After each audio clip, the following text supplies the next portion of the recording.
Today, on the Real Atomic Toy Chest of Doom, Halloween Masks 2025 from Dollar General.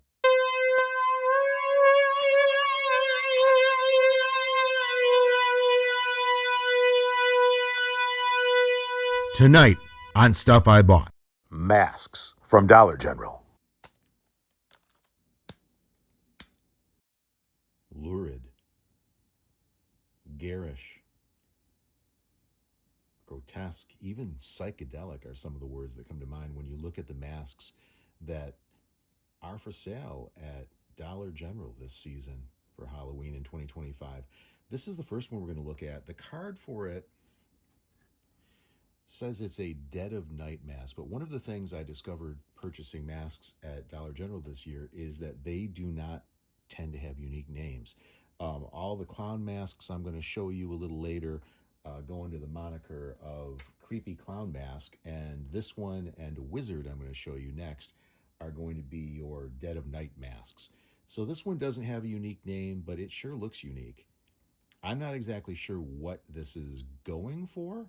It could be a zombie. It could be some kind of ghoul. It could be, a rotted murder victim.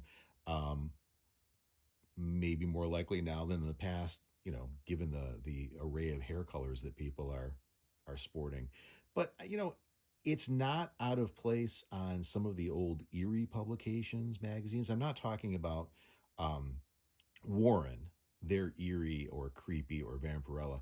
If you're familiar with kind of the budget, the kind of the cut rate magazine publication firm, Eerie, two E's there, they put out a bunch of magazines, kind of generic magazines, Tales of Voodoo, Terror Tales, Weird, and they were basically just recycling stories from pre-code comics in the 50s, and sometimes they would add to them a little bit. They would have some artists redraw them, make them even more violent than they originally were. Sometimes not. They just reprint them exactly as they appeared in comic form decades earlier. But the covers of those magazines, whereas the interior illustrations were black and white, the covers were color, and they had creatures that looked like this. And I'll throw a couple of stills up in the video so you can see what I mean, how this could be something that would fit right in on one of those magazine covers.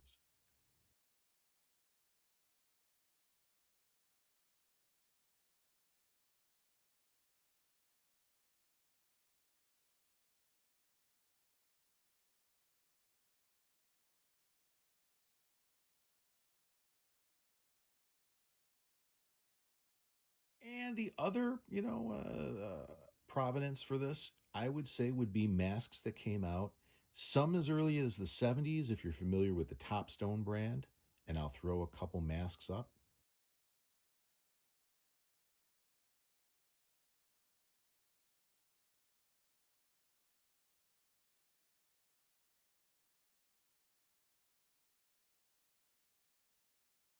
Another mask maker, Ben Cooper, who we're all familiar with for the hard plastic masks that came with the costume, right, in a box. All the different IPs that they did, Planet of the Apes, Star Trek, et cetera, et cetera, et cetera. But they also made latex masks, rubber masks, and they tended to be over the top. They looked a little bit like this. And then finally, the mask maker that comes to mind for me is Fun World. And Fun World in the 90s took the colors and the warped features to an all new level. I don't know if you'd say a high or a low. They outdid Topstone, and they outdid Ben Cooper. And I'll throw a couple stills of that up there too.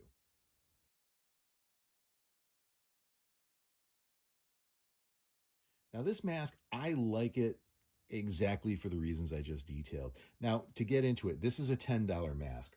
Originally, if I pop up the card one more time, there's a sticker there, and it's been cleverly put over it. But I can assure you, because it's more clear on the creepy clown mask that these went for $8. They're charging 10 now. Everything's more expensive. I get it. I think it's worth the $10. Now, the craftsmanship isn't all fantastic. If I take it up here and turn it over,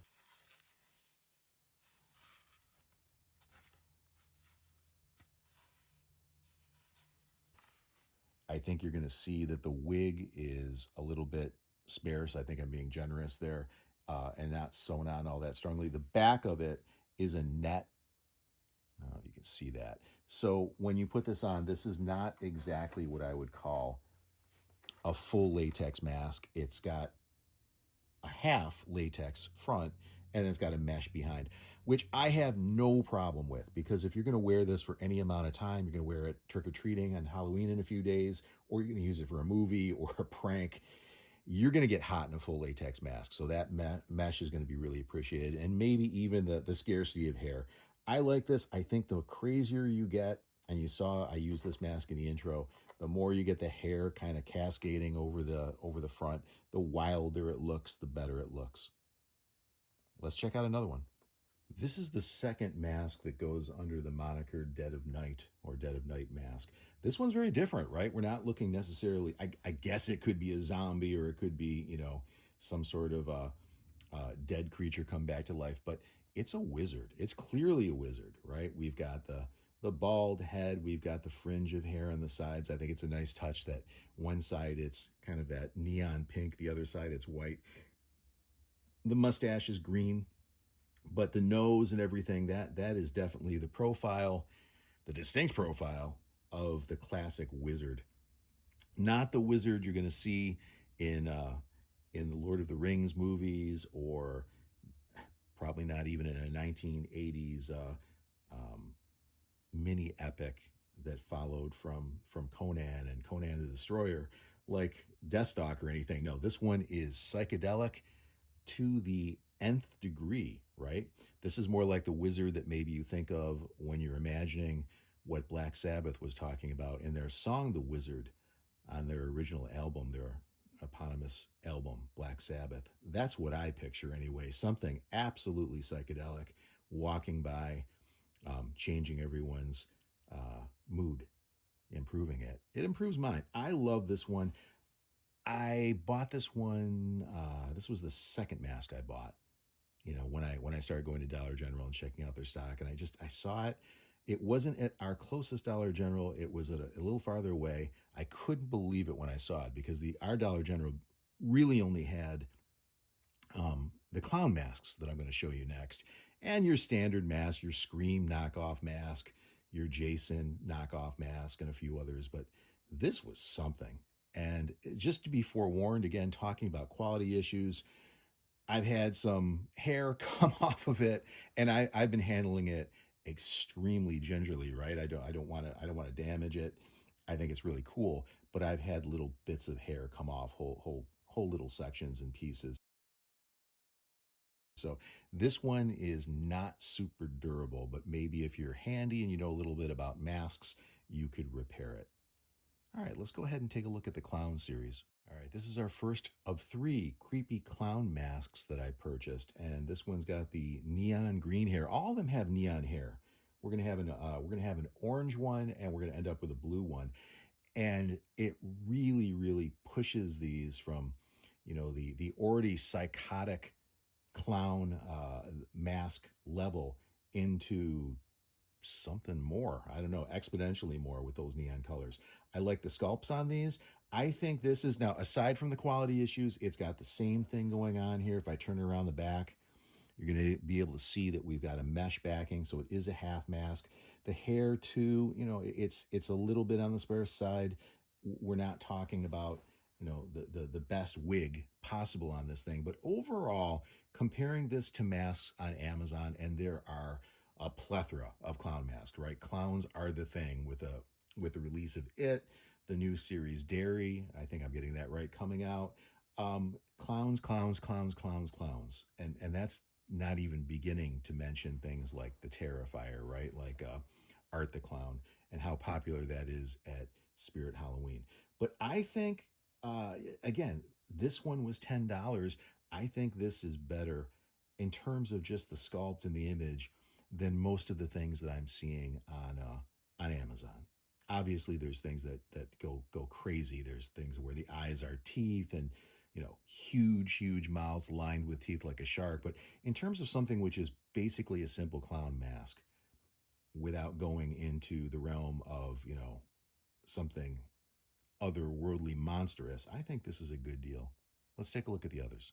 Next up, we have the neon orange clown. And be aware that all three sculpts that I'm going to show you today are unique. They're not just different, hair colors on the same sculpt mask. These are all unique and different, if you haven't noticed that. This one is a little contorted. I haven't quite filled it out yet and let it, get its full 3 dimensions in the way that I have some other masks. So it's a little crunchy. Just keep that in mind.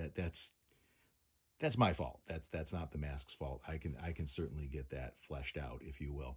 But I like this one a lot. Orange is my favorite color. You can't go wrong. And here's the final clown, which has the neon blue hair and nose. And this was the first one I bought. Why? All 3 were available at the Dollar General because I liked it the most. I think the expression, I think just everything about it. I also think this one can pass for something feminine, whereas the other 2 are pretty decidedly male, at least in my eye. I was able to use this as a female clown and a guest appearance in one of the other videos in this series, if you want to check it out. It's called Buckets and Bags, and it's about the various treat baskets, or buckets rather, that are available at McDonald's and Dunkin' Donuts and Burger King, and also the Frosty Frights from Wendy's. So if you want to see a little cameo of this and how creepy it looks in action, check that video out. Okay, so were there other masks? Yeah, there were a couple. There actually was one more clown mask. It didn't have hair. And I'm not quite certain if it was unique. I think it probably was, in other words, a different sculpt. But without the hair, that was it's kind of like it's a bystander clown. It's not first line clowns. It's NPC clown. I didn't pick it up. And then of course there is your as I've already mentioned, you've got your Scream knockoffs and your Jason knockoffs and other things for movies that I'm not even familiar with now. They were all hard plastic, just front face masks with an elastic strap to keep them on. So these were really the only latex masks that were available that I saw. If there's more, I would love it if you would say something in the comments, because I'd like to know. And if you can pop in a picture, that would be great. I think I picked up everything except that one clown mask that I was able to find. And I think I went to about 5 different Dollar Generals in the Western New York area. Okay, gonna finish up. I'm just gonna show you a couple other small things that I picked up at Dollar General, and we'll wrap it up. There's a whole lot more in the real toy chest of doom. Gently tap the subscribe button to ensure that you're not shut out from any of the play. Cheers.